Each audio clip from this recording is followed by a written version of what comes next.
Nah, PPT terakhir Oh, itu ya kayaknya udah nggak nggak, kuat udah. Oh. ya, Tapi online, les apa kuliahnya?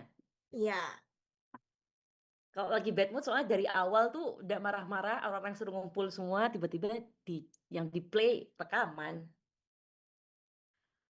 Oke, materinya banyak ya, Rek ya. Gimana ya? Tapi mungkin ada beberapa yang mungkin ada beberapa yang kalian gampang nangkepnya, ada beberapa yang susah. Tapi kayaknya semua susah deh materi ini ya. Kayak farmakonya jarang kita bahas soalnya. Tapi biasanya ya, kalau kita ngomongin farmako adalah obat-obatan yang sering kita pakai. Ya, kayak obat-obatan anti kanker itu kan sebenarnya jarang kita tahu ya. Jadi nggak perlu kamu hafalkan sampai dosisnya, nggak usah ya. Penting kamu tahu mekanismenya gimana, sama efek sampingnya apa. Makanya biar kamu juga paling nggak tahu kalau ada keluarga-keluarga yang lagi kemo, kamu kayaknya gimana ya.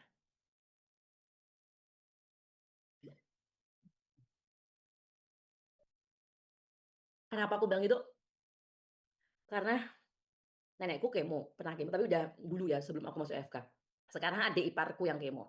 Ya, adik iparku kena CA kolon guys, padahal masih muda, mungkin 2 tahun di bawahku, tapi dia kena CA kolon. Kasian ya, bete aku bahas itu. Dan dia sering sampai sekarang sering apa? Demam gitu. Sering kalau malam pasti demam dia 37,9, 38 gitu. Oke, kita mulai ya. Bismillahirrahmanirrahim. Jadi yang akan kita bahas nanti obat-obatan homeostasis. Jadi di situ nanti ada antiplatelet, antifibrinolytik, sama fibrinolytik. Lalu ada imunosupresan, anti kanker, sama vitamin dan mineral. Nah, nanti disclaimer ya, tak kasih tahu duluan, aku bikin ada 20 soal. Oke. Terus aku ingatkan kan kalau kalian, kalau emang kalian sanggup, otakmu oke, ya udah perhatikan dari awal. Tapi ingat kataku ya, kalau memang materinya berat, kamu harus milih-milih sendiri mana yang kamu oke aku usahain bisa, mana yang kamu tahu aku ya oke ini aku tinggalin. Oke? Jadi jangan paksa. Nah, untuk mencegah hal itu, mencegah kalian burn out, makanya nanti aku bagi dua gini. Nanti pembahasannya aku bagi dua gini. Ya, jadi habis ini nanti ada soal.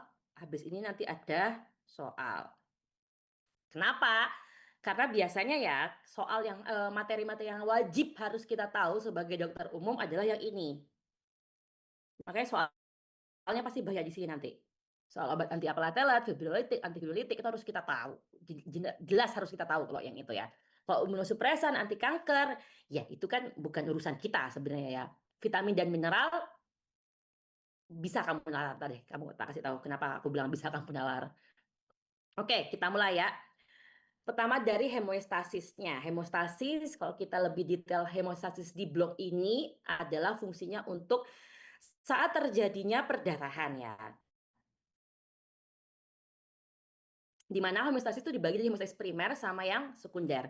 Homeostasis primer itu cepat, respon paling awal. Di mana kalau ada luka, ingat kan kemarin yang pertama terjadi apa? Vasokonstriksi. Jadi ketika ada luka, sel endotel akan melepaskan namanya endotelin. Endotelin nanti punya efek buat vasokonstriksi. Nah, karena ada luka tadi, endotelnya kan lepas tuh. Karena lepas, sisa subendotel dong akhirnya. Nah, si subendotel tadi itu yang pertama akan keluar namanya faktor Von-Willebrand. Ini kalau kamu nggak tahu, disingkat jadi ini, VWF. Von-Willebrand factor, di mana Von-Willebrand factor nanti itu tempatnya nempel si trombosit. Kan kalau ada luka trombosit kan datang ya. Trombosit akan teraktivasi. Dan ini ingat-ingat, yang penting di sini ya. Ketika ada luka, tadi ya, trombosit akan teraktivasi. Yang awalnya dia bulat, dia akan kayak gepeng itu kayak pecah gini kan.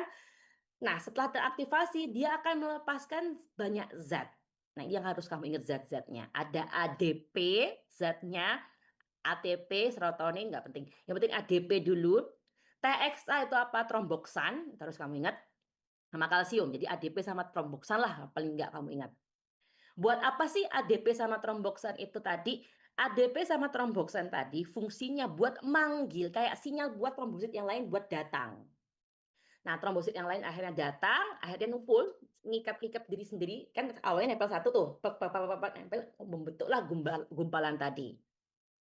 Nah, sedangkan yang di sekunder, luka tadi akan mengaktifkan sistem koagulasi, mengaktifkan faktor-faktor pembekuan ya kan ya, faktor pembekuan sekian sekian sekian itu tadi semua aktif. Di mana akan menghasilkan benang-benang fibrin. Benang fibrin tadi sama si trombosit akan nyatu kan. Saya diikat diikat diikat jadilah sumbatan. Oke. Nah, ini ya. Tadi kalau ada luka, ada terjadi vasokonstriksi, ada adesi dari trombosit, trombositnya adesinya kemana tadi? Nempelnya ke ini kan, faktor Wollingber tadi. Dia berubah apa namanya bentuknya, awalnya bulat jadi aktif jadi lebih gepeng gitu tadi kan, mengeluarkan ADP sama tromboksan tadi. Buat apa fungsinya? Buat agregasi, buat manggil trombosit yang lain. Terus akhirnya tadi kan membentuk benang fibrin nanti ya akhirnya ya. Nah, ini dia kalau aku tuliskan di sini ya. ADP fungsinya mengaktifkan trombosit lain dan meningkatkan ekspresi GP2B dan GP3A. Apa itu GP-GP itu? GP-GP itu adalah kayak ini trombosit ya. Di sini tuh ada reseptornya. Nah, itu GP tadi itu ya. Buat aktivasinya gitu. Sedangkan tromboksan itu selain buat agregasi, dia juga punya efek vasokonstriksi juga enaknya si tromboksan itu. Dah. Terus ke hemostasis yang sekunder tadi kan ya, di mana faktor-faktor pembekuannya sudah berjalan. Kayak kemarin kan ada ya, faktor ekstrinsik dan faktor intrinsik tadi, terbentuklah jaringan fibrin. Nah, jaringan fibrin nggak boleh terlalu banyak. Kalau terlalu banyak nanti malah bikin oklusi, nanti malah bikin nutup kan. Jadi kayak ada sumbatan nanti malahan jadinya ya. Harus kita pecah. Harus kita pecah dengan cara apa? Harus ada proses namanya fibrinolitik. Siapa Rek yang bikin fibrinolitik Rek? Yang menggunting-gunting ingat kemarin siapa? Plasmin. Plasmin sebelum jadi plasmin siapa dulu Plasminogen. namanya? Plasminogen. Plasminogen diaktifkan jadi plasmin. Butuh apa aja? Butuh ini. Butuh TPA atau ada stafilokinase, urokinase. Nah, itu akan kita bahas nanti. Oke? Ini dokter ya. Nah, sekarang kita bahas obat yang pertama. Kita bahas obat-obatan golongan antiplatelet drugs. Jadi yang mekanismenya menghambat agregasi platelet atau menghambat aktivasi platelet. Obat yang ini golongannya ada 4. Jadi dia menghambat aktivasi platelet dengan cara apa? Menghambat ADP. ADP tadi fungsinya ngapain?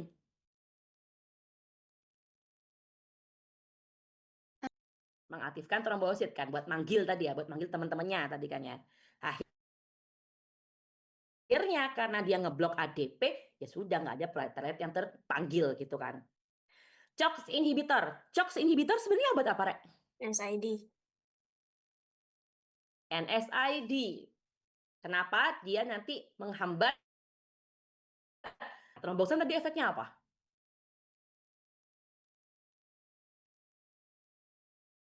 Tadi trombosan juga bisa bikin apa tadi? Vasokonstriksi. Agregasi platelet ya sama vasokonstriksi juga gitu. Ada fosfodiesterase inhibitor atau PDE inhibitor. Dia nanti fungsinya ngapain? Meningkatkan CAMP. Kalau CAMP-nya ada, CAMP-nya naik, nggak aktif jadinya. Oke. Lalu yang terakhir ini, tadi ini apa, Rek? Reseptor di trombosit, ya. Kalau inhibitor ini ya udah, nggak akhirnya kan yang nutup reseptornya, jadinya nggak bekerja. Secara gamblang itu mekanismenya ya dari empat mekanisme tadi. Kita bahas satu-satu dari yang paling terkenal dulu. Si COX inhibitor atau aspirin obatnya. Jadi sebenarnya aspirin adalah obat anti nyeri, obat NSAID gitu loh. Jadi dia bisa pakai obat anti demam juga bisa. Jadi dia obat namanya asam asetil salisilat atau aspirin atau ada yang bilang aspilet sama aja. Ada asetosal sama aja. Mekanismenya dia menghambat di ini ya, sistem apa? inflamasi di asam arachidonat, gitu. Intinya dia menghambat COX-1. COX itu adalah siklooksigenase 1 dan COX-2.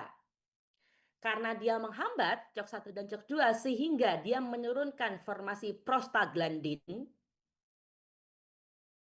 PGE2 sama tromboksan sama prostasiklin di tiga ini. Oke, tapi aku nggak ngomongin prostaglandinnya. Kalau prostaglandinnya nanti lebih ke arah inflamasi nanti ya. Yang aku omongkan nanti yang tromboksan sama prostasiklinnya. Ini yang hubungannya sama trombosit. Ntar lu. Kapan sih kita ngasih orang aspirin untuk menurunkan agregasi platelet buat kasus apa gitu ya? Satu, contoh pada infak miokard, ada orang nyeri dada, kena STEMI, kan harus kamu kasih ASA. Dalam jumlahnya banyak malah, dalam berapa? 300 mg, harus kamu makankan 4 tablet langsung. Tabletnya itu ada yang isinya 80 mg, ada yang isinya 100 mg. Jadi kalau ada kamu punya yang 100 ya sudah kasih 3. Kamu punya yang 80 kasih 4. Kalau kasus infak miokard akut. Pada kasus apa lagi? Stroke yang iskemik, stroke yang penyumbatan. Lah karena ada penyumbatan, biar penyumbatannya itu kayak menghindari penyumbatan lainnya, dia dikasih ya aspirin tadi. Oke, nih ya preventifnya 50 sampai 325. Biasanya sih kalau dokterku ngasihin cuma 1 tablet. 100 doang. Kontraindikasinya ya semua obat ya Rek ya. Kontraindikasinya kalau hipersensitivitas, kalau alergi ya nggak boleh dikasih itu. Aku nggak tahu riwayat asma dan lain-lain. Tapi yang terkenal dari aspirin adalah dia punya efek gangguan GI tract, tapi yang lebih khas punya efek apa? Kalau orang nih minum aspirinnya rutin berbulan-bulan, akibatnya apa berarti? Plateletnya nggak aktif kan? Kalau dia luka, berarti gimana? Nggak sembuh-sembuh. Sembuh nggak? Berarti kalau orangnya misalnya dia kena stroke atau dia gangguan jantung sehingga dia minum rutin aspirin, terus ternyata dia itu mau operasi, boleh nggak? Nggak boleh. Nggak boleh. Jadi kalau orangnya mau operasi itu, orang yang minum aspirin boleh operasi kalau dia sudah 14 hari tidak minum aspirin. Kenapa? Sekarang menarik. Kenapa kalau nunggu 14 hari, Kak? Wait, biar kalian tahu di sini. Jadi tadi kan aku bilang si aspirin tadi ngeblok menghambat COX-1 sama COX-2, akhirnya menurunkan prostaglandin, tromboksan sama prostasiklin. Yang ada hubungan sama si trombosit, si tromboksan sama si prostasiklin ya. Tromboksan tadi kan apa efeknya? Kalau tromboksannya dihambat berarti kan tidak ada agregasi platelet tadi ya. Nah, yang perlu kamu ingat, tromboksan itu ada di platelet, sedangkan prostasiklin itu bukan di platelet, tapi ada di endotel pembuluh darah. Di mana si ASA tadi atau aspirin tadi menghambat enzim sitokrom oksidase. Apa itu siklokrom oksidase? Itu siklooksigenase adalah enzim yang harusnya ada di sel untuk metabolisme. Jadi kamu metabolisme itu si siklooksigenase itu tadi. Nah, ASA tadi menghambat siklooksigenase gitu ya pada platelet. Menariknya, platelet itu punya inti nggak? Platelet punya inti nggak? Nggak. Enggak. Sehingga kalau misalnya enzimnya diblok sama ASA atau sama aspirin, dia nggak bisa bikin enzim baru karena dia nggak punya inti. Makanya sifatnya di di tromboksan dia apa? Irreversible. Dia nggak kena ke platelet ya udah irreversible, udah nggak bakal bisa manggil platelet lagi karena plateletnya benar-benar enzimnya dihabisin sama dia. Makanya butuh waktu 14 hari tadi. Itu tadi ya logikanya karena itu. Tapi kalau pada si prostasiklin dia itu ngehambat di mana prostasiklin itu kan ada di endotel pembuluh darah ya. Dia ngehambat PGI 1 tadi pada endotel pembuluh darah. Nah, endotel pembuluh darah kan ada intinya. Kalau nggak ada enzimnya tinggal bikin lagi gitu. Jadi kalau yang di prostacyclin dia nggak cukup kuat gitu loh. Jadi dia efeknya kuat banget pada si tromboksan tadi. Oke? Itulah kenapa sifatnya jadi irreversible jadinya ya. Aman ya? Satu. Yang kedua yang terkenal yang kedua, obat terkenal kedua, yang ADP antagonis. Manakah yang terkenal ini? Clopidogrel. Kalau aspirin kita singkat jadi ASA, kalau clopidogrel kita singkat jadi CPG. Bedanya, mekanismenya apa? Kalau tadi menghambat tromboksan dan prostacyclin lewat jalur COX inhibitor tadi ya. Kalau ADP dia itu menghambat ya ADP tadi itu kan kalau tadi kan setelah trombosit aktif, trombosit kan menghasilkan ADP sama tromboksan tadi kan ya. Ya, kalau yang ini yang dihambat ADP-nya gitu. Karena ADP-nya dihambat sehingga apa namanya ini ya. Bisa di sini enggak? Nah, harusnya kan kalau ada ADP set manggil gitu kan, nanti kan akan ikatan sama si GP2 sama GP3. Akhirnya nggak ada juga yang mengikat GP2 GP3 akhirnya. Ya mirip ya kerjanya ya. Akhirnya nggak aktif trombositnya. Makanya clopidogrel itu dikasih pada kasus apa? Orang yang harusnya dikasih aspirin gitu kan, tapi intoleransi. Nah, sorry, aspirin ini kan masuk ke NSAID ya. Ingat gak NSAID punya efek apa, Rek? Di blok diges bikin apa NSAID? Kalau kebanyakan minum NSAID. Apa? Menghambat prostaglandin dia gimana? pisan asam lambungnya. Nah, meningkatkan asam lambung, perih perutnya. Itu kalau ngasih aspirin. Makanya kalau pada orang yang nggak kuat minum aspirin, ya sudah dikasihlah clopidogrel nih, second choice untuk pasien-pasien yang mengalami intoleransi aspirin. Tapi pada kasus infak miokard kita kasih dua-duanya, aspirin 300 tablet, clopidogrel juga 300. 300 tablet, 300 miligram, clopidogrel juga 300 miligram ya. Ini ya, obatnya ada dua sebenarnya, ada clopidogrel, ada tiklodipin. Dua-duanya sama menghambat si mencegah pembentukannya ADP tadi. Sama tapi si tiklodipin ini jarang kita temukan di pasaran ya, yang banyak si clopidogrel tadi ya. Clopidogrel, tadi kalau aspirin berapa sedianya, Rek? Ini karena obat pasti ada di mana-mana. Aspirin berapa tadi sediaannya? 200. Sediaan 80 dan 100. Kalau CPG, clopidogrel 75. Oke, sama indikasinya pada orang yang stroke tadi ya, kamu kasih CPG 75 mg 1 kali 1 sama. Oke, perdarahan gastrointestinalnya lebih sedikit dibanding aspirin. Kenapa? Kalau aspirin kan jelas karena dia NSAID ya. Kalau clopidogrel enggak. Oh, tapi sama ya, Rek, ya? Apa namanya? Eh apa? Kalau dia lagi barusan minum, ya nggak boleh langsung dioperasi gitu, nggak boleh. Kalau tiklodipin dosisnya lebih besar ya, 252 kali sehari. Makanya yang lebih sering dipilih si clopidogrel tadi. Dan aku jarang nemu si tiklodipin, seringnya clopidogrel. Next, yang ketiga, fosfodiesterase inhibitor. Sebenarnya kita pernah bahas obat mekanisme golongan ini. Apa? Ingat nggak obat PDE5 inhibitor di blok apa? Uro. Uro. Obat apa itu? Obat ereksi. Yes. Berarti bikin apa? Bikin ereksi. Bikin? Oh, kalau PDE5 ini ya, sorry, bikin ereksi ya. Berarti pada kasus apa? Disfungsi ereksi ya. Viagra tuh, Rek. Nah, sama mekanismenya. Jadi fosfodiesterase inhibitor, fosfodiesterase itu banyak. Ada PDE3, ada PDE5 gitu kan. Nah, yang kita bahas PDE3 dan PDE5 ya.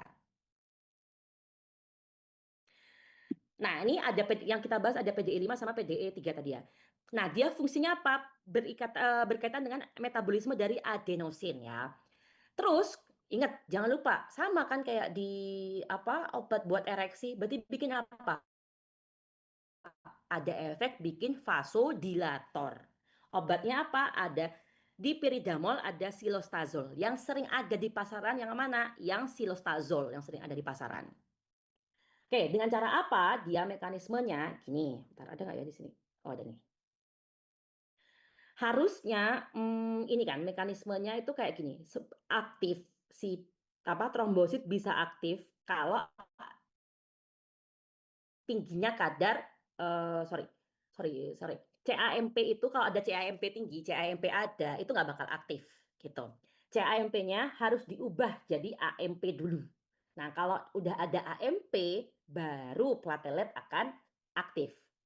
Nah, untuk mengubah CAMP jadi AMP ini ada PDE, guys. Nah, si dipiridamol ini tadi fungsinya apa yang menghambat PDE? Sehingga apa yang terjadi? AMP-nya akhirnya gak ada, CAMP-nya tetap tinggi. Karena CAMP-nya tetap tinggi, maka plateletnya inaktif terus, stabil akhirnya plateletnya, gak aktif jadinya. Itu fungsinya. Jadi dia meningkatkan CAMP di dalam sel eritrosit plateletnya itu. Dan dia punya efek vasodilator ya, sehingga dia kan punya efek ini dia ya. Nitric oxide-nya tetap ada jadinya.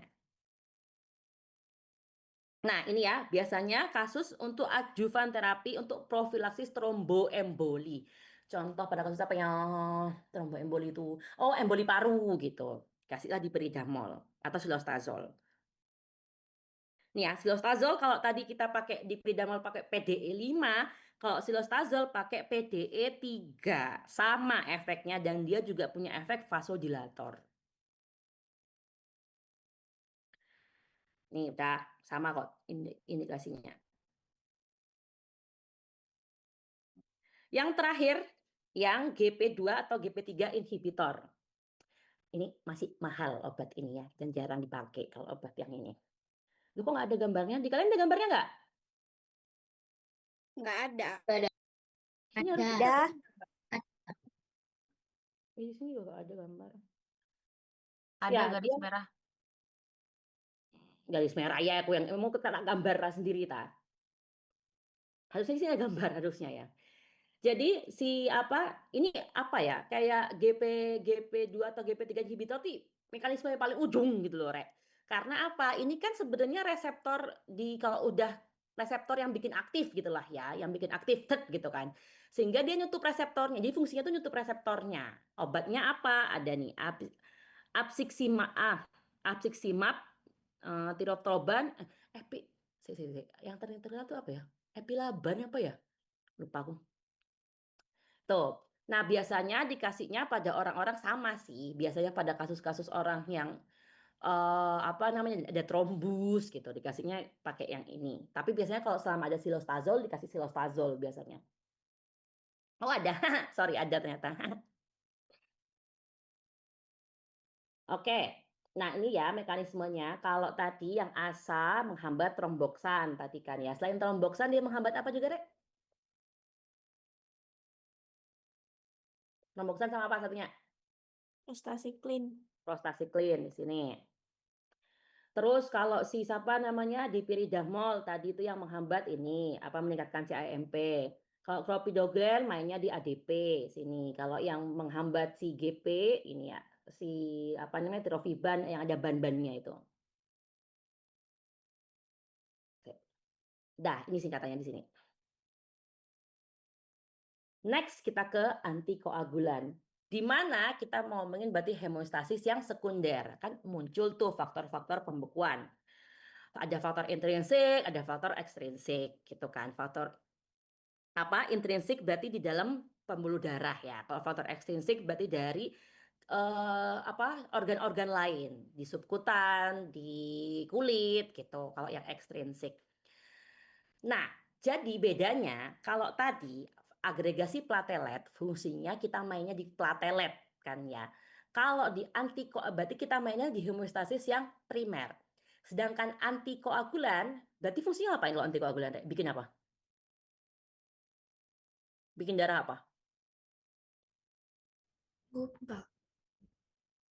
Antikoagulan bikin gumpal Encer. atau bikin encer? Encer. Jadi nggak ada penggumpalan jadinya ya kalau antikoagulan. Jadi dia mainnya gimana? Mengeblok si faktor-faktor koagulan. Kalau tadi mainnya di platelet mainnya di agregasi platelet. Kalau yang ini mainnya di faktor-faktor pembekuan. Caranya gampang menghafalkan ini ya. Faktor pembekuan tuh udah kita jelaskan kan, yang banyak kan 1 sampai 13 itu kan ya. Sebenarnya secara garis besar cuma ada 2 obatnya. Jadi faktor pembekuan itu ada yang amat sangat berpengaruh sama heparin, ada yang bergantung sama vitamin K. Kalian tahu kan vitamin K itu fungsinya untuk pembekuan darah gitu kan ya. Yang warnanya kuning itu adalah faktor-faktor pembekuan yang amat sangat berpengaruh dari vitamin K. Siapa aja? Ini berarti ya 9, 10 ada protrombin, 10 juga ada faktor 7. Itu yang berpengaruh dari vitamin K. Tapi yang karena heparin ada apa? Ada ini 8, ada 9, ini tadi 9, ada sorry kok 11, 9, ada 10A gitu ya, ada trombin. Itu yang berpengaruh pada ada yang berefek sama heparin. Nah, jadi obat antikoagulan tuh apa? Yang pertama harus kamu ingat, obat antikoagulan yang pertama adalah heparin dong. Jadi kalau ada heparin fungsinya ngapain dong? Yang ngeblok ini, ngeblok ini, ngeblok ini, ngeblok ini, ngeblok ini. Fungsinya heparin. Vitamin K, Kak. Nah, vitamin K tadi sebenarnya kan fungsinya untuk koagulan kan ya. Berarti Kak ini fungsinya apa, Kak? Berarti dia menghambat kayak vitamin K yang dibikin nggak kerja gitu loh. Apa obatnya? Warfarin.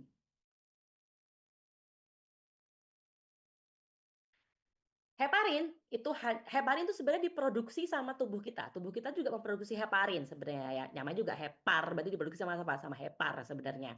Tapi ada juga obatnya. Nah, bedanya kalau heparin obatnya itu intravena. Kalau warfarin oral. Oke. Nih ya, heparin itu biasanya intravena. Heparin pun banyak jenisnya, guys. Ada namanya LMWH. Ada heparin biasa, ada LMWH. Low molecular weight heparin. Apa itu? Bentar. Itu tadi ya, heparin pakai jalur yang ini kan, yang pakai yang warna merah-merah itu. Kalau yang antikoagulan lain tadi ya, yang berefeknya di vitamin K, yang sering terkenal ada dicumarol sama tadi ya, warfarin. Yang ini nggak usah. Nah, heparin fungsinya ngapain dia? Dia akan berikatan dengan enzim antitrombin 3, akan memicu tadi apa namanya faktor-faktor koagulannya tadi ya, trombin, faktor 9A, 10A, faktor 11A dan lain-lain tadi itu ya. Sehingga apa akibatnya? Sehingga karena nggak ada faktor-faktor pembekuan tadi, akhirnya dia ada darah yang numpuk, akhirnya darah apa ya? Kayak jalan terus kiri, terus nggak ada penggumpalan jadinya gitu. Akibatnya apa jadinya, Re? Akibatnya dia punya efek samping. Efek sampingnya apa? Gampang terjadi perdarahan. Geser dikit perdarahannya masif jadinya gitu. Ya, kontraindikasi pemberian heparin lagi alergi atau perdarahan, ya jangan dikasih heparin ya, tambah jadi perdarahan nih. Hipertensi berat. Kenapa? Kalau hipertensinya berat, tensinya tinggi, kan kita takut adanya aneurisma ya, Rek ya. Takutnya nanti gampang pecah, akhirnya perdarahan nggak berhenti-berhenti. TB aktif juga. Kenapa? Kalau TB yang sedang aktif kan gampang terjadi luka kecil gitu kan. Takutnya lukanya nggak sembuh-sembuh. Ini sama juga luka yang ulceratif. Jadi efeknya bisa bikin apa ya? Perdarahan efeknya. Kapan sih kita ngeluarin heparin? Pada kasus emboli paru, biar lisis, biar embolinya pecah. Atau trombosis vena. Intinya pada sumbatan-sumbatan darah ya. Oklusi arteri akut, infak miokard. Tadi kan infak miokard terapi awalnya apa? Aspiret masuk, clopidogrel masuk, habis itu kamu kasih heparin masuk gitu. Sama apalagi gak terakhirnya fibrinolitik juga masuk kalau pada infak miokard ya. Nah, ini tadi ya, kataku ada warfarin, ada heparin. Yang apa? Yang ini di stop sama heparin, kalau yang ini sama warfarin. Terus, nah tadi aku bilang kalian kan, ada namanya LMWH, Low Molecular Weight Heparin. Jadi ukurannya lebih kecil dan dia nggak ngeblok di semua tempat gitu loh, ngebloknya di tempat. Kapan kita pakai LMWH? LMWH adalah obat antikoagulan yang cukup aman pada ibu hamil. Jadi hati-hati ya, kalau ibu hamil silahkan kamu kasihnya LMWH aja. Next, kita ke fibrinolitik. Males kan baca yang ini, kamu udah tahu yang ini tapi. Bentar, ini no.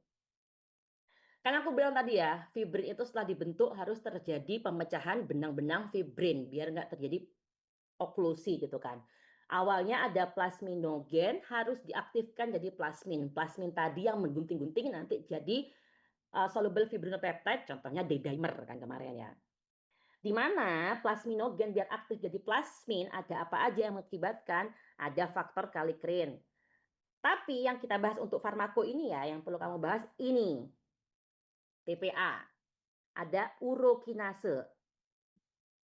Ada streptokinase, ada staphylokinase. Jadi ini apa namanya? Namanya ini golongan apa sih yang ada di sebelah kiri itu namanya apa? Golongannya plasminogen aktivator, golongan yang ini namanya. Jadi kalau sudah kebentuk plasminogennya, sudah ada benang-benang fibrinnya, ya kamu kasih golongan plasminogen aktivator. Oke? Nanti akan jadi plasmin biar dipecah tuh trombus-trombusnya gitu kan. Nah, sedangkan yang ini apa Kak? Golongan apa? Asam traneksamat sama antiplasmid. Berarti kan menghambat kerjanya plasmin. Berarti efeknya dibuat apa, Rek? Yang ini? Biar apa dong? Fibrinnya ada terus apa fibrinnya nggak ada berarti ini? Fibrinnya nggak ada. Kalau ini, yang ini. Ada. Ada terus. Kalau yang ini kan kalau yang sebelah kiri kan fungsinya untuk mengaktifkan plasmin. Plasmin nanti gunting-gunting kan, bikin fibrinnya nggak ada. Loss deh, kosong deh, gitu kan. Sedangkan yang bagian kanan, asam traneksamat, antiplasmin tadi, fungsinya ngapain? Hey, stop, plasmin nggak boleh kerja gitu kan. Biar dindingnya tetap kokoh gitu loh. Berarti obat apa? Obat anti perdarahan. Oke, jadi obat-obatan fibrinolitik. Ada dua golongan. Ada golongan yang direct fibrinolitik, yang benar-benar direct ya. Berarti apa obatnya? Ya plasmin. Ya kamu kasih plasmin sudah langsung aktif kan, langsung digunting-gunting gitu loh, direct. Nah, kalau yang indirect dengan cara apa? Mengaktifkan plasmin. Berarti namanya siapa? Plasminogen activator. Oke. Plasminogen activator ini dibagi lagi di direct dan indirect. Ini ya banyak soal tentang bab ini ya, Rek ya. Jadi hati-hati banget ya. Oke, jadi plasminogen activator tadi kan ada yang indirect, ada yang direct. Telan dulu. Oke, generasinya. Kamu ingat gak tadi plasminogen activator siapa aja? Yang tadi tabel yang warna hitam tadi, di gambar warna hitam siapa aja? Yang mengaktifkan plasmin tadi siapa aja? Yang kamu tahu? PA, urokinase, TPA, terus staphylokinase, ada streptokinase, ada staphylokinase, ada ini ganti kan? Staphylokinase, urokinase, streptokinase. Nah ini, altepase ini TPA. Oke, jadi golongan-golongan ini yang kita bahas. Nah, kita bahas yang terkenal dulu, streptokinase. Streptokinase itu diambil dari apa sih? Dari Streptococcus, guys. Dari bakteri sebenarnya. Dia diambil dari kayak protein yang dihasilkan sama bakteri gitu ya. Nah, dia masuknya indirect. Kenapa dibilang indirect? Kita lihat. Tidak memiliki aktivitas enzim langsung, tapi dia ngebentuk kompleks kovalen dengan plasminogen.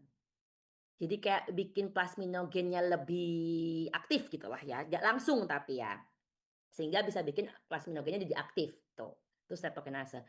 But, karena dia dari bakteri, oke, apa yang terjadi? Dia kan punya antigen dong, kan dari bakteri gitu kan. Jadi kan protein antigen gitu kan. Nah, karena dia adalah protein dari bakteri, berarti kan dia membawa antigen. Kebanyakan pasien itu ternyata punya antibodi terhadap streptokinase. Kenapa? Karena kita sering terinfeksi sama streptococcus. Makanya kan kita kalau kenapa terinfeksi kan tubuh kita punya antibodinya kan akhirnya kan ya. Makanya kalau ngasih streptokinase dikasih jumlah yang banyak, loading dose. Gitu, dikasihnya obatnya apa tuh loading dose-nya? Biasanya nih ya, 1 juta unit. Setauku ya, kalau di dokter di rumah sakitku yang ngasih kan dokter jantung kan biasanya. Itu miligram per kilogram 25 unit per kilogram berat badan loading dose-nya. Nah, lagi-lagi karena dia adalah protein asing, dia membawa antigen ya, jadi bisa ada efek alergi sama kita juga. Jadi dia punya efek alergi juga ya, streptokinase. Emang keluar pada kasus apa, Kak? Lagi-lagi infak miokard. Jadi kan aku tadi bilang, infak miokard masuk pertama aspilin sama clopidogrel. Habis itu dikasih heparin gitu kan.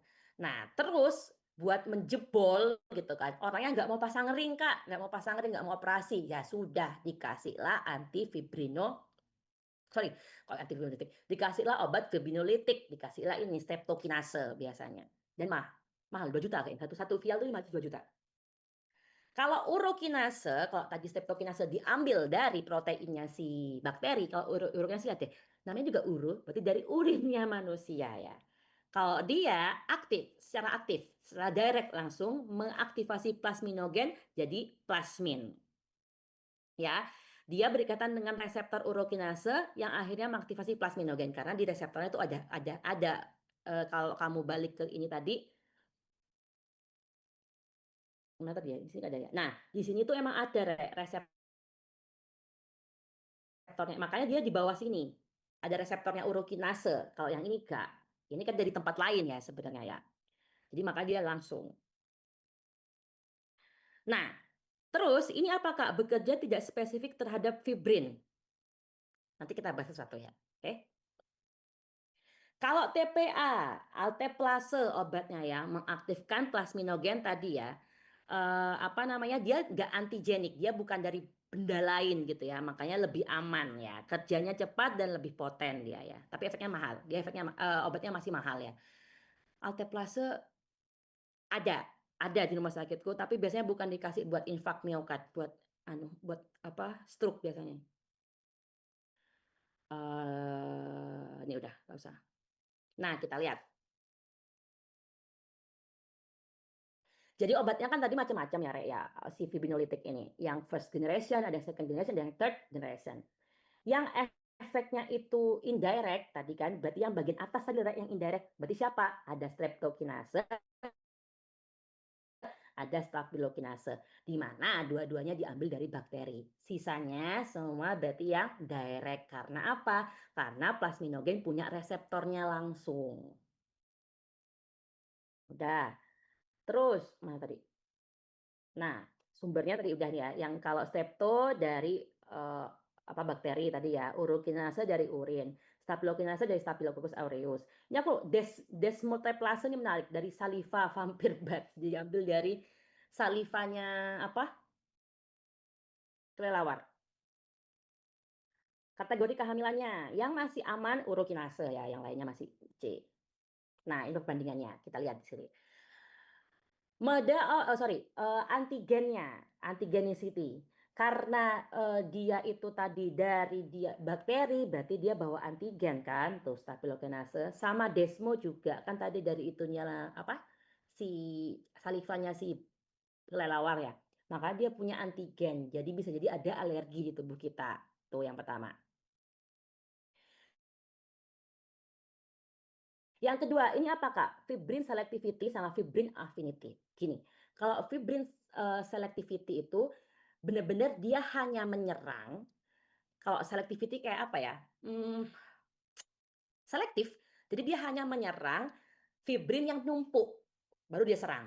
Gitu. Jadi aman, tidak gampang terjadi perdarahan di tempat lain. Gitu. Kalau yang fibrin selectivity, kita lihat ada apa aja.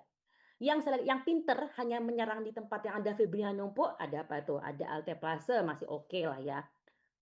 Teneplase oke, desmoplase oke, staphylokinase oke. Jadi dia selektivitas. Jadi dia efek perdarahan di tempat lainnya dikit gitu karena dia selektif. Kalau yang afinitas itu kuat. Berarti kalau dia sudah nemu, ini fibrinnya, udah nempelnya kuat, nggak berjalan kemana-mana gitu. Kalau afinitasnya jelek, gitu ya, kayak yang ini, berarti dia bisa jalan kemana-mana. Atau yang, low-nya bisa jalan kemana-mana. Akibatnya apalagi kalau jalan kemana-mana? Bisa mengakibatkan efek samping perdarahan di tempat lain, gitu. Terus Kak, ini apa? Aku lupa lagi singkatannya PA itu. Kok plasminogen? Iya, plasminogen. Plasminogen aktivator atau inhibitor paling ya. Intinya fungsinya apa ini? Jadi PAI tadi itu, PAI ini fungsinya apa? Biar perdarahannya nggak terus-menerus gitu loh. Jadi misalnya nih kamu kasih obat nih fibrinolitik kan loss ya lepas tuh plasminnya. Tenang aja, tubuh tuh masih punya PAI gitu loh. Jadi biar ngehambat kerjanya obat tadi gitu loh. Nah, kalau yang resisten berarti apa? Kuat. Ada meskipun ada PAI tetap aja dia kerja obatnya gitu loh. Siapa aja yang kuat melawan PAI tadi? Si Tene, si Lano, sama Stap. Itu kuat menghadapi PAI. Jadi kayak efeknya jadi agak lebih lama gitu loh, efek obatnya. Itu cara baca tabel ini ya, Rek ya. Oke, nggak usah. Nah, monitoring, tadi kan yang kita takutkan ada perdarahan ya, Rek ya. Jadi kita cek perdarahan, tekanan darah. Kenapa? Takutnya ada perdarahan di tempat lain, di dalam tubuh yang nggak kelihatan, tensinya turun. Alergi, tadi lagi-lagi. Apa, Rek, tadi aja yang bikin alergi? Yang kamu takutnya ada alergi apa aja tadi? Yang ada antigennya tadi siapa aja? Streptokinase. Terus, staf, Staphylococcus. sama satu lagi apa? Yang di lebah. Lebah. Kelelawar. Desmo. Nah, hati-hati kalau sama 3 ini, hati-hati ada alergi gitu. Terus, nah, misalnya nih ada tadi kan aku bilang ada orang infak miokard, dia nggak mau dioperasi, dia nggak mau pasang ring.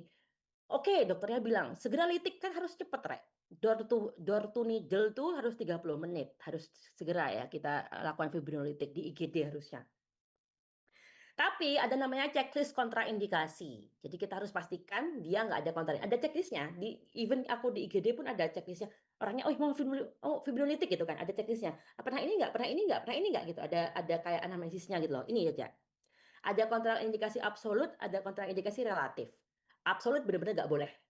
Kalau emang ada yang absolut satu aja, benar-benar nggak boleh dia dilitik, di fibrinolitik.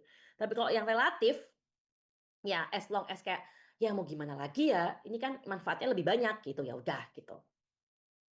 Apa aja yang absolut benar-benar gak boleh sama sekali kalau dia riwayat perdarahan intrakranial sebelumnya. Dia stroke yang perdarahan sama sekali nggak boleh. Terus apa lagi? Lesi struktural vaskular cerebral. Jadi ada lesi kayak AVM. AVM itu pembuluh darahnya menggumpal, itu nggak boleh. Oke. Ada neoplasma otak, berarti ada kanker otak yang ganas, itu nggak boleh juga. Stroke. Kalau tadi kan stroke perdarahan kapanpun itu, mau 2 tahun yang lalu, mau 3 tahun yang lalu, intinya dia pernah perdarahan otak, nggak boleh. Tapi kalau yang stroke yang sumbatan, kalau yang nggak boleh cuma 3 bulan terakhir. Kalau dia 1 tahun yang lalu stroke yang sumbatan, boleh. Curiga ada diseksi aorta, nggak boleh. Perdarahan aktif juga nggak boleh, kecuali lagi mens ya. Sama trauma kepala tertutup dalam 3 bulan terakhir. Ini nanti harus kamu hafalkan. Nih, waktu KMPPJ udah ngafalin ini kalian. Kontraindikasi absolut sama aktif. Paling nggak kalian hafalkan yang absolut ya. Oke, sekarang inhibitor fibrinolitik. Berarti siapa inhibitor fibrinolitik? Yang sebelah kanan tadi, yang mencegah perdarahan. Ada apa? Ada asam amino kaproat, ada asam tranexamat. Yang terkenal memang asam tranexamat ya. Dengan cara apa? Fungsinya tadi dia menghentikan kerjanya si plasmin. Bekerja dengan cara berikatan dengan kompetitor dengan plasminogen aktivator. Jadi yang ngerebut set ya gak aktif lagi deh gitu. Nah, asam tranexamat sama asam aminokaporat lebih bagus, mekanismenya sama ya, tapi efek sampingnya lebih ringan yang asam tranexamat. Jadi makanya dan harganya murah. Jadi makanya sering kita pakai asam tranexamat. Ini juga sebagai ini ya, misalnya pasiennya habis kamu lagi ngelitik tuh, kamu lagi kasih fibrolitik, kamu kasih streptokinase, perdarahan gitu kan, hematuri atau apa kayak perdarahan, ya stop, segera stop, kasih aja habis itu asam tranexamat gitu, biar ke stop perdarahannya. Oke, Soal sesi 1, silahkan dijawab.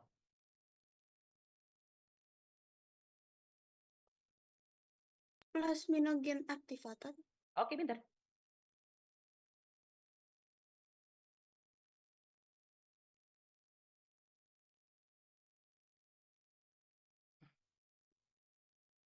Yang menghentikan perdarahan obat apa? Tranexama.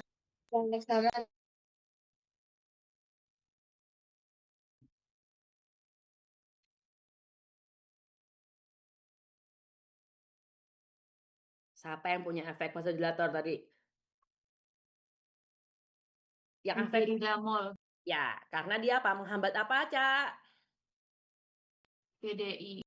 Oke. Next.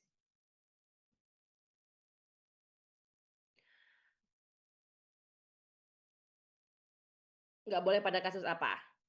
Antikoagulan. Berarti pada kasus apa? Hipertensi berat. Yes. Indikasinya apa? Kalau ada gumpalan kan, berarti yang Emboli. mana? Emboli, emboli ginjal enggak? Paling kecil emboli ginjal. Apa? Infark.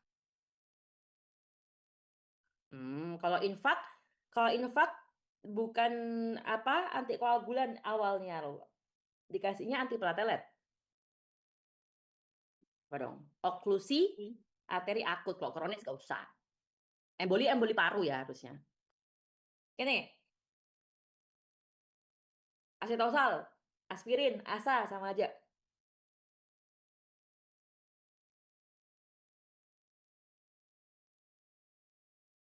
Menghambat sintesa apa? Paling atasnya apa? Hidroxan. Oh, paling atas dulu. Menghambat apa dulu? Oh, sikloksigenase. Yes.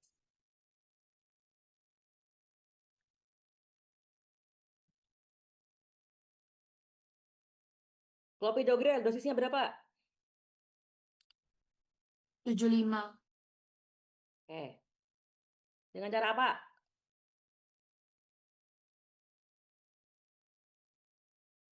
ADP. Oke. Alteplase.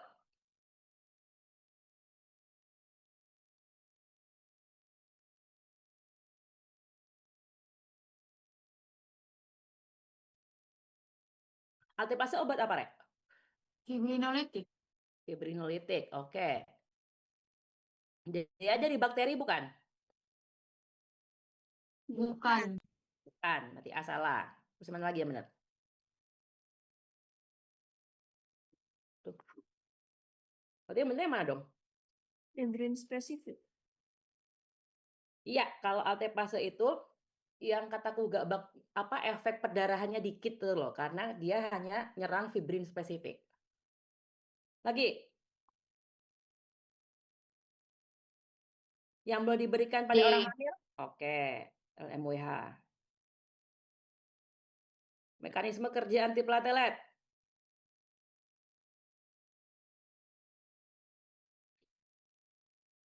Yang PDE berarti ya ini. Kita ngebahas yang PDE.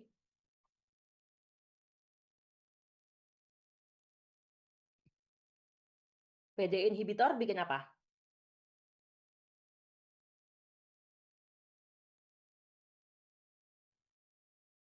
Antara A atau B. Meningkatkan C. Oke. CAMP naik, AMP turun.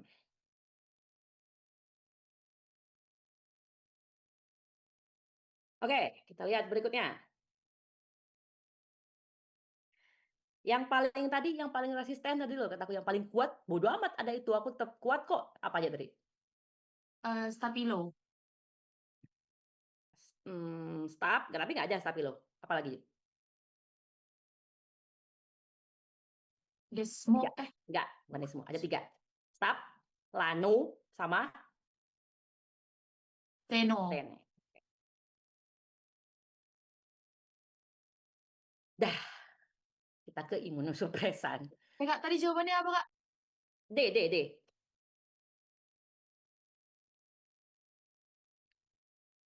Next, imunosupresan.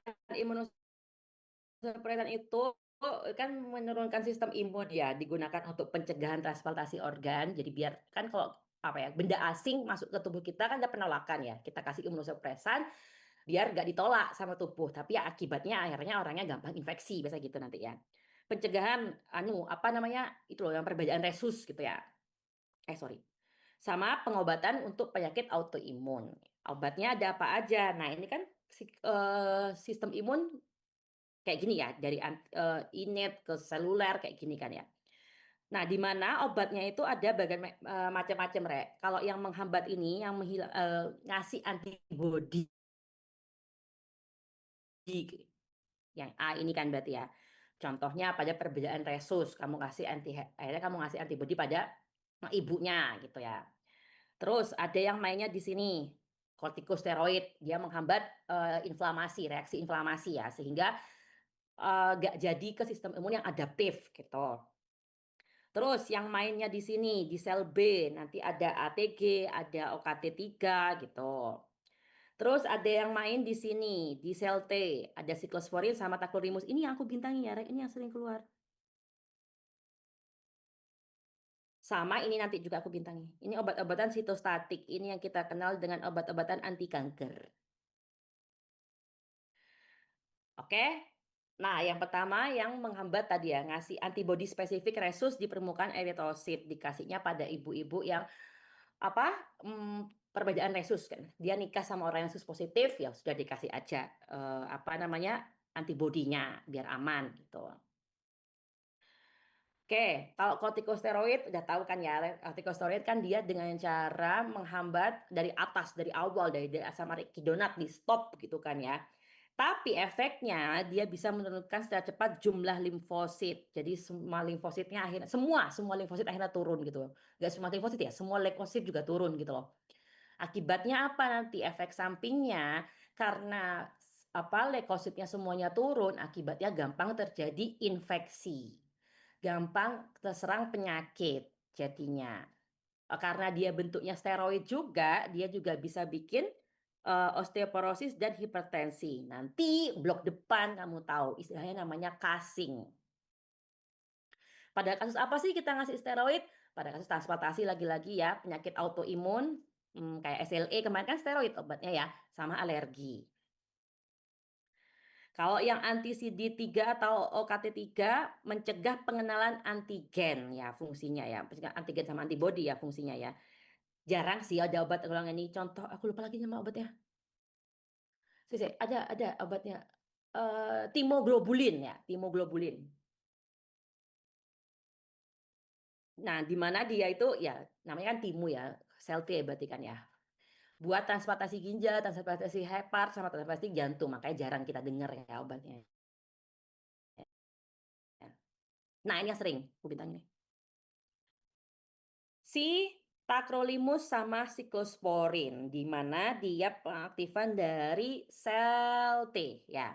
Harusnya sel T itu sel T reseptor atau TCR ini aktif kalau ada rangsangan kan dia aktif ya, akan mengeluarkan kalsium di intraselnya naik. Di mana kalsium di intraselnya tadi akan mengaktifkan kalsiunerin, ini namanya kalsiunerin. Kalsiunerin tadi akan mengaktifkan NFATC ini yang awalnya nggak aktif jadi aktif. NA ini masuk ke nukleus dan dia akan mengeluarkan nanti interleukin 2. Itu secara normal. Nah, si dua obat ini, siklosporin sama tacrolimus, ujung-ujungnya berarti ngapain? Mengstop IL-2 atau ngestop aktivasi dari kalsineurin ya. Tapi caranya beda dengan dua reseptor yang beda. Kalau siklosporin ingat aja namanya siklo kan.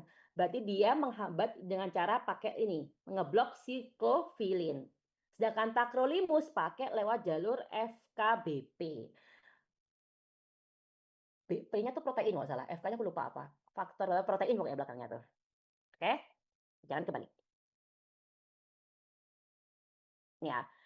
Dua-duanya ini yang sering dipakai biasanya pada orang-orang autoimun atau pada orang-orang transplantasi juga. Autoimun apa yang sering dipakai? Kalau kondisinya pada kita secara klinis, dermatitis atopik, kamu tahu kan dermatitis atopik yang kalau pada anak biasanya di wajah itu Rek, yang eksem di wajah, di pipi, alergi gitu ya. Itu biasanya pakai siklosporin. Pada penyakit Crohn, pada sindroma nefrotik, itu kan penyakit-penyakit yang autoimun ya, dikasihnya ini. Anemia plastik juga, makanya terkenal banget siklosporin ini ya. Nah, kalau si tacrolimus kan sebenarnya sama ya efeknya dia, indikasinya sama. Tapi tacrolimus ini efektivitasnya lebih tinggi dibanding siklosporin itu 100 kali lebih aktif dibanding siklosporin. Dan dia punya sediaan salepnya buat orang yang penyakit kulit. Oke. Tapi untungnya Kak, meskipun dia lebih aktif ya si tacrolimus ini, toksisitasnya itu sama kayak siklosporin, makanya dia lebih bagus, dianggap lebih bagus dibanding siklosporin. Tapi lagi-lagi sesuatu yang lebih bagus pasti susah ditemukan dan mahal gitu. Jadi yang sering kita pakai sampai saat ini masih siklosporin. Nah, ini obat-obatan sitostatik sebenarnya obat-obatan anti kanker. Cuma kita nggak ngomongin anti kanker yang kemo ya. Kita ngomongin obat anti kanker yang bukan dipakai buat kanker, buat pakai autoimun sebenarnya ya.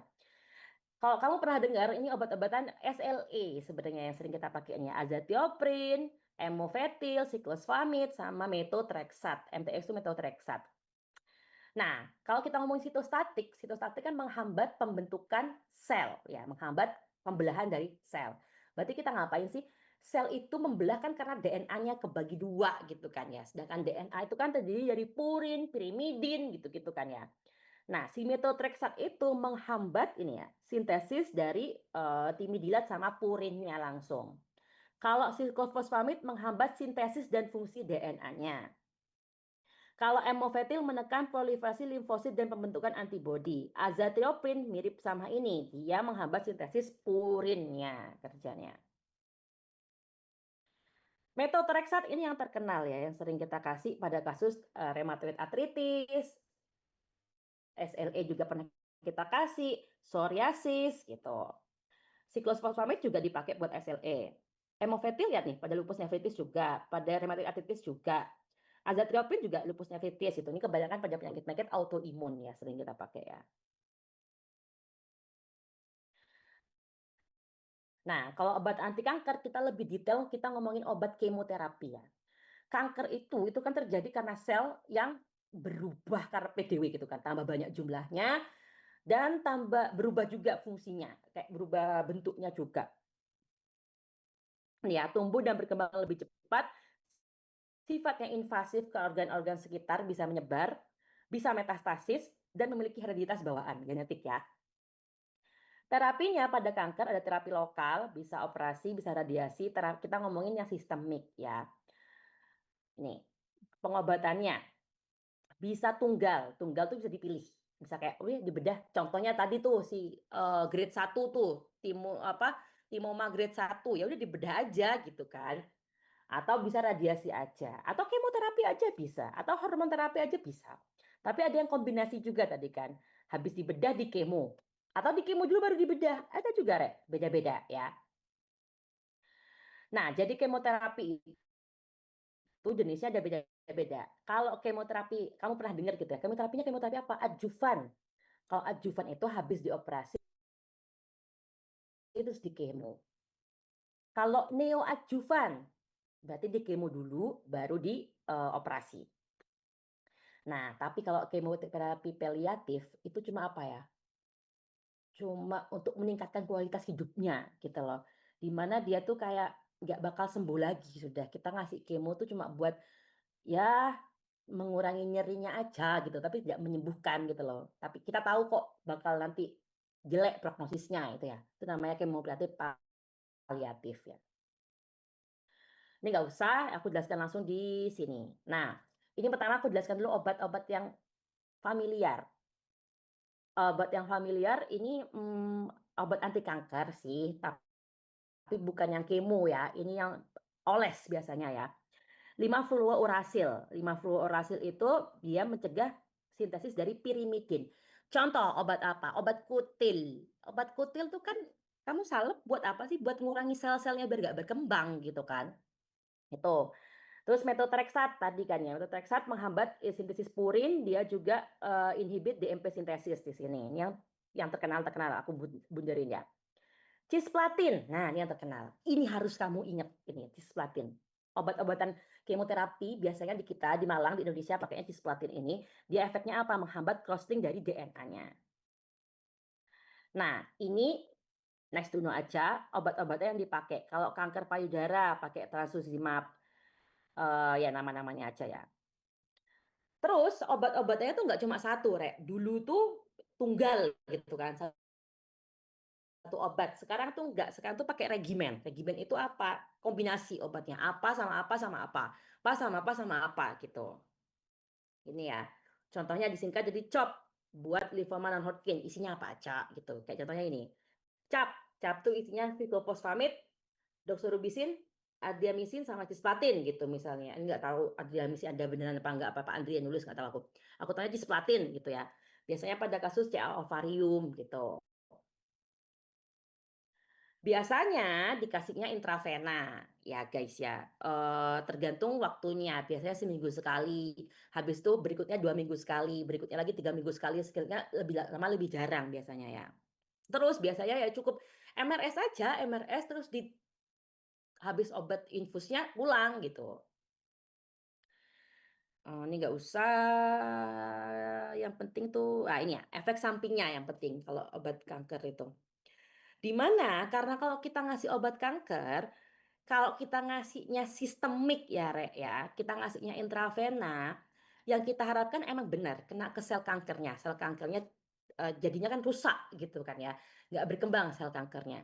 Tapi kan kita ngasihnya intravena, toh nyebar ke seluruh tubuh kan, berarti sel-sel lainnya juga bisa rusak, sel-sel lainnya juga nggak berkembang. Itulah kenapa pada orang yang kemoterapi akan botak gitu kan, karena sel-sel rambutnya juga kena gitu loh. Makanya botaknya nggak cuma di kepala, seluruh tubuh, Rek. Nggak ada rambutnya belas, alis-alisnya juga nggak ada gitu.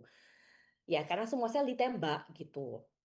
Makanya nih alopecia, botak, kering, mukusnya nggak ada, kering, diare segala macam efeknya, demam juga bisa. Kenapa kok bisa demam? Karena kena sistem imunnya juga dibom juga gitu loh. Jadi misalnya kalau leukopenia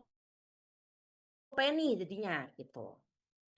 Nah, efek sampingnya yang penting ada efek samping cepat, segera, lambat, yang kronik. Nah itulah immediate yang langsung terjadi beberapa jam atau lagi ongoing, lagi kemo gitu kan. Ini yang sering, guys.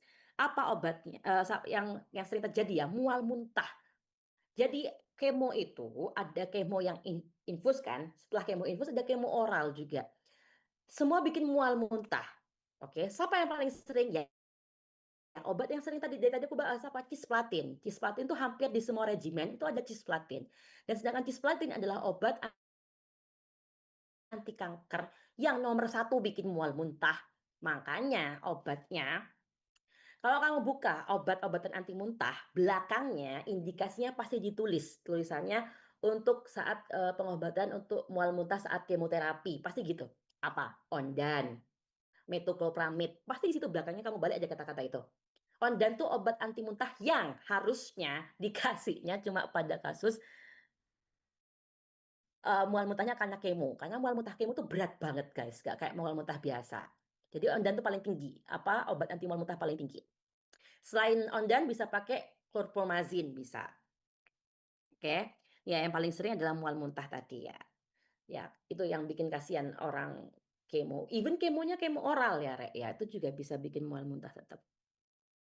Flebitis karena di sini kan lukanya di sini ya. Yang lainnya sih jarang ya, anafilaktik kalau alergi, tapi yang ini yang pasti ada. Yang immediate. Kalau yang early beberapa waktu hari sampai beberapa minggu biasanya apa? Sel-sel tubuhnya turun. Jadinya apa tuh? Leukopenia, trombositopenia, bisa alopecia, tadi ya botak alopecia itu gitu. Yang delay berarti efek sampingnya dalam beberapa minggu sampai beberapa bulan setelah kemo, anemia, aspermia. Aspermia bisa juga sedikit juga. Hiperpigmentasi lebih hitam, kulitnya bisa lebih hitam juga gitu. Kalau yang late bisa sampai beberapa tahun, bisa menopause sebelum waktunya juga bisa ya. Leukemia juga bisa malahan. Nah, ini tadi ya yang kataku amat sangat bikin mual muntah, sapa cisplatin. Sisanya apa? D. Ingat ya, CCD ya. Ingat ya, cisplatin, siklofosfamid. Tapi siklofosfamid yang dosisnya gede ya. Tapi seringnya kalau di soal kita nggak bilang ciklofosfamid, tapi bilangnya S, siklofosfamid. Ya sisanya ya D, dakarbazin ya nggak pernah jarang aku dengar ya. Yang sering dikeluar tuh yang cisplatin tadi ini. Mielosupresi berarti kena ke apa namanya sistem mieloid ya guys ya. Semua efeknya bisa bikin kena ke pembuluh darah turun. Kan tadi ya unchelating agent dia ya, bisa bikin menurunkan jumlah sel darah secara general ya. Infeksinya, kenapa bisa bikin infeksi? Karena tadi dia bisa menurunkan kadar leukosit sehingga gampang terjadi infeksi. Dah terakhir vitamin dan mineral. Langsung aja vitamin dan mineral itu kan dibagi jadi vitamin itu kan dibagi jadi dua ya Rek ya. Vitamin larut lemak sama vitamin larut air. Kalau vitamin larut lemak disingkat jadi ADEK, AD. Vitamin larut air ada vitamin B dan vitamin C. Bedanya apa? Kalau vitamin larut lemak disimpannya dalam jumlah banyak. Timbul defisiensi itu bakal lebih lama gitu loh. Kalau kamu kekurangan zat itu tuh jarang kamu kekurangan zat itu gitu loh. Makanya kemungkinan toksisitasnya lebih besar. Kenapa? Karena tubuhmu cukup banyak nyimpen itu kalau yang ADEK. Sedangkan vitamin yang laut air itu gampang dibuang sama tubuh. Makanya kamu tuh harus sering konsumsi. Makanya kan dibilang tuh kalau mau minum vitamin buat kesehatan tubuh, minumnya vitamin B kompleks atau vitamin C gitu. Karena memang tubuh kita itu apa ya, sering ngeluarin zat itu gitu loh. B sama C itu cukup ya karena dia laut air gitu lah. Sedangkan ADEK tuh cukup banyak di tubuh kita, nggak perlu kamu konsumsi dalam jumlah yang banyak gitu. Nah, vitamin B kompleks tipsnya adalah vitamin B itu paling apa ya, efek yang paling dominan nomor satu tuh apa sih untuk saraf vitamin B itu. Vitamin B itu terkenal untuk saraf. Apalagi vitamin B1, B6 sama B12 ya. Jadi si tiamin, piridoksin sama mecobalamin. Itu tiga itu yang penting banget buat neuro saraf ya. Oke. Vitamin B1 itu biasanya dari ini, grain ya. Kacang-kacangan, sayuran juga tapi paling sering di kacang-kacangan. Defisiensinya jarang sih terjadi. Jarang terjadi orang defisiensi B1. Beri-beri kan kita dari waktu SD nggak sih Rek, ditanyain kekurangan vitamin B1 beri-beri. Jarang banget orangnya tuh bengkak-bengkak gitu loh. Ya kecuali di Afrika mungkin ada ya. Terus buat ini juga tiamin itu bisa terjadi pada orang yang ini kok intoksikasi, bukan intoksikasi, konsumsi alkohol secara kronis. Dia minum alkohol rutin setiap hari gitu misalnya ya. Akibatnya dia bisa defisiensi tiamin, nanti ada gangguan di otak namanya Wernicke-Korsakoff syndrome. Makanya di sini apa namanya neuritis pada alkoholik bisa ya. Vitamin B2, riboflavin ada di daging, produksi-produksi hewan ya, hewani ya. Defisiensinya yang saya artikan sama defisiensi vitamin C yang katanya itu loh berengen ya itu bukan vitamin C tapi vitamin B ya. Biasanya vitamin B2. Oke. Gositis gitu. Terus asam nikotinat atau niacin sama ya hati, daging gitu. Defisiensinya namanya pellagra. Udah. Piridoksin dikasih pada kasus apa? Pada kasus orang hamil. Pada kasus orang hamil yang hiperemesis gravidarum, nah biasanya kita kasih piridoksin. Sama kayak B1 ya, dia punya efek di saraf juga, bagus buat di saraf.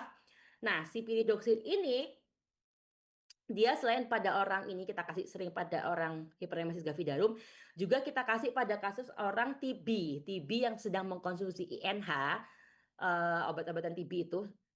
Apa sih INH itu singkatnya dari apa, Rek? Rifampicin, isoniazid. INH itu isoniazid.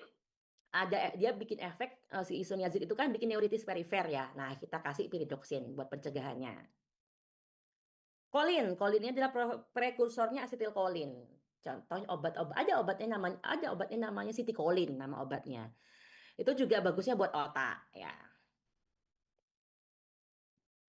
B12 cyanocobalamin, dia selain buat di saraf, dia juga bagus buat eritrosit ya. Jangan lupa kalau kekurangan ini dia bisa bikin anemia megaloblastik. Asam folat B9. Setiap jenis makanan ada asam folatnya ya, Rek ya. Dan ingat juga dia pentingnya pada orang hamil atau kamu yang masih persiapan mau hamil. Misalnya ya, asam folat itu semakin dini semakin bagus, Rek, buat perkembangan otaknya anak. Jadi kalau kamu dari awal mau menikah gitu ya, dan kamu gak niat buat menunda kehamilan, langsung aja dari awal nikah kamu minum asam folat. Itu bagus buat perkembangan otaknya anakmu. Kalau defisiensi bisa bikin spina bifida ya.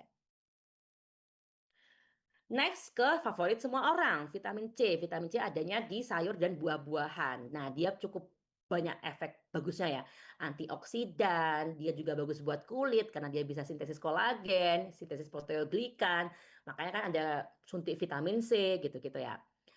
Nah, kita jarang sih ada orang defisiensi vitamin C. Kalaupun ada, nama penyakitnya adalah scurvy, di mana nanti ada gangguan penyembuhan luka, gusinya gampang berdarah gitu ya. Biasanya pada orang-orang yang nelayan itu ya, aku pernah cerita kalian yang nelayan gitu-gitulah, nggak pernah makan buah gitu. Jadi jarang banget ya.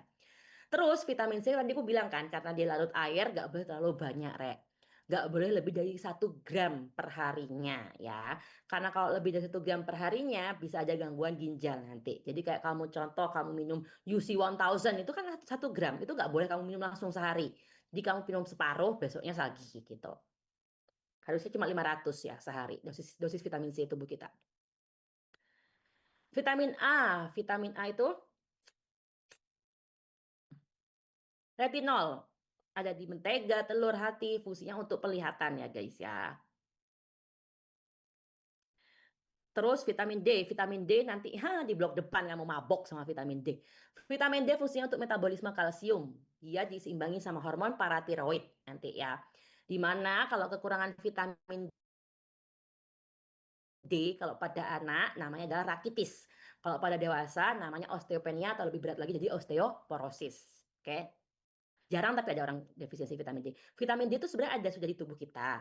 Terus tapi butuh sinar matahari buat teraktivasi gitu kan ya. Jadi kalau orang kekurangan vitamin D tinggal di mana gitu loh, jarang ketemu sinar matahari gitu mungkin. Vitamin E sitokoferol dia fungsinya antioksidan. Jadi makanya juga bagus buat kulit ya. Vitamin E ini juga dia bisa ya, di vitamin E bisa bikin anemia hemolitik juga. Vitamin K fungsinya untuk kofaktor itu ya, apa namanya, faktor-faktor pembekuan tadi ya. Jadi kalau defisiensi vitamin K biasanya gampang terjadi perdarahan. Terus yang mineral-mineral ada yang apa namanya, kalsium dan lain-lain, aku jelaskan dikit aja ya. Kalau kalsium biasanya fungsinya keseimbangannya sama si vitamin D tadi, fungsinya untuk, apa namanya, kalsium sama kalium tuh mirip ya, Rek, ya. Fungsinya untuk apa sih, komunikasi antar sel. Membawa sinyal antar sel gitu. Selain buat tulang ya, buat itu kan apa namanya, aktivasi sel gitu kan butuh Ca sama kalium ya. Oh ya, si kalium banyaknya di pisang, ingat itu. Natrium sama klorida banyaknya di ya udah garam gitu kan ya. Fungsinya kalau kekurangan biasanya pada kasus dehidrasi, pada kasus diare. Kekurangan Na dan Cl biasanya ya. Kalau orang kekurangan Na biasanya dia akan gangguan kesadaran. Next, magnesium, fosfor, sama besi. Yang diingat, magnesium nanti ada hubungannya sama paratiroid dan tiroid. Nanti dibahas sendiri di blok depan. Fe di daging, udah tahu kan ya, Fe di daging, di mana fungsinya buat sintesis Hb ya guys ya. Jadi bisa bikin anemia. Nah, jangan lupa Fe itu baru bisa, percuma kamu makan banyak daging, percuma kamu makan banyak Fe, tapi kalau tidak diimbangi dengan vitamin C. Karena kofaktornya untuk memetabolisme Fe harus ada vitamin C. Itulah kenapa kalau makan daging bagusnya habis itu minum es jeruk gitu. Kalau kamu makan daging habis itu minum es teh percuma, nggak bakal diserap akhirnya. Nah, yang kita tahu obat suplemennya itu kan banyak ya, Rek, ya. Yang ada zat besinya itu. Ada sulfas ferrosus gitu kan. Banyak kan. Yang terkenal kan sulfas ferrosus ya, Fe sulfat. Kenapa dia terkenal? Karena paling murah. Tapi yang efek samping GI tract-nya paling banyak, yang bikin mual, gak nyaman perut, nah itu si Fe sulfat. Fe fumarat yang dosisnya paling tinggi gitu. Kalau Fe glukonat dosisnya tengah-tengah, tapi dia yang paling aman untuk GI tract. Jadi Fe glukonat yang paling aman, gak ada efek sampingnya, tapi paling mehong. Tuh. Zinc itu ada di susu, fungsinya untuk rambut, untuk pertumbuhan, ya untuk pertumbuhan apa jaringan. Yodium nanti untuk ini, untuk tiroid. Seng mirip sama zinc kalau nggak salah si apa copper ya. Tembaga itu sama kayak zinc kalau nggak salah ya. Oh, anemia juga. Se buat kuku dan rambut, kromium juga buat kuku dan rambut, aku ingat. Sama kromium nih ya, efeknya dia punya fungsi sama insulin, hubungannya sama insulin. Jadi kalau kamu kekurangan kromium juga bisa bikin diabetes. Udah, soal eh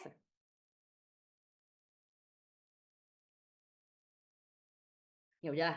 Ini sebenarnya ada dua ya, Rek, ya. Ada siklosporin sama tacrolimus. Bedanya kalau yang tacrolimus ini ada salepnya. Kalau siklosporin enggak, oral aja. Next.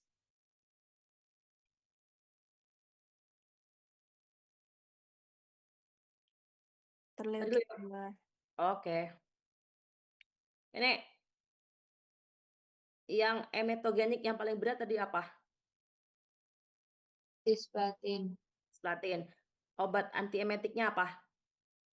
Ondansetron. Ondansetron. Ya. Sama kasih steroid boleh.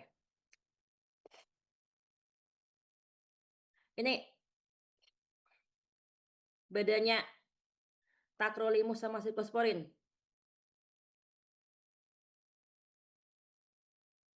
Tacrolimus efektivitasnya lebih. Oke. Tip. Ini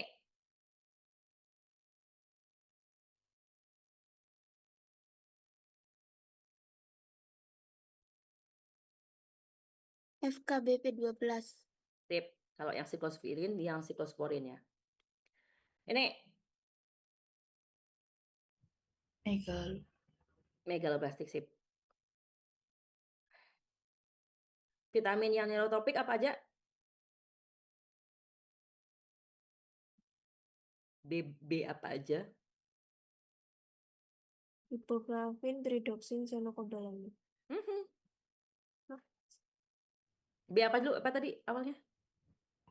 B1. Yes. Tiamin, pyridoxine, cyanocobalamin. Terakhir.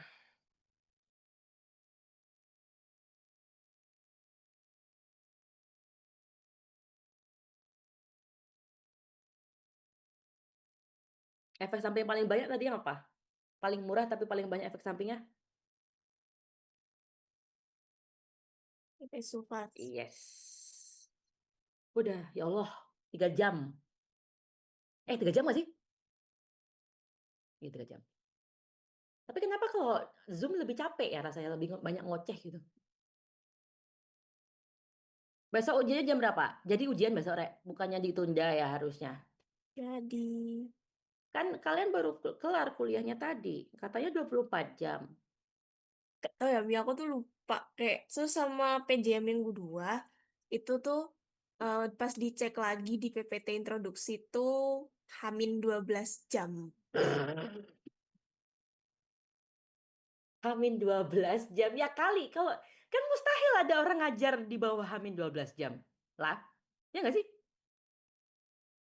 Iya sih, seingatku juga 24 jam, tapi pas dicek lagi sama Andin tuh, ternyata di PPT intro tuh 12 jam. Maksudnya, misalnya ya, besok jam 8 tuh. Enggak, UN. besok siang kok. Enggak, misalnya jam 8 misalnya. iya. Pagi lah kita anggap paling pagi. Kurang dari 12 jamnya emang jam berapa ngasih kuliahnya? Iya kan? Kan tengah malam berarti. nggak mau. Ya mau Ya udah. mau kapan lagi Mi? Iya Masa sih benar, cuma tapi satu ya udah, kuliah gitu loh. datang datang kerjakan lupakan rek. Yes. Ya udah, semoga aman ya besok ya. Ya, Amin. see you habis liburan, see you Mi tahun jadi depan nonton guys. Avatar. Assalamualaikum. Udah, Gimana gimana Mi? bagus. Pacarku turu. Dadah. Makasih, Mami.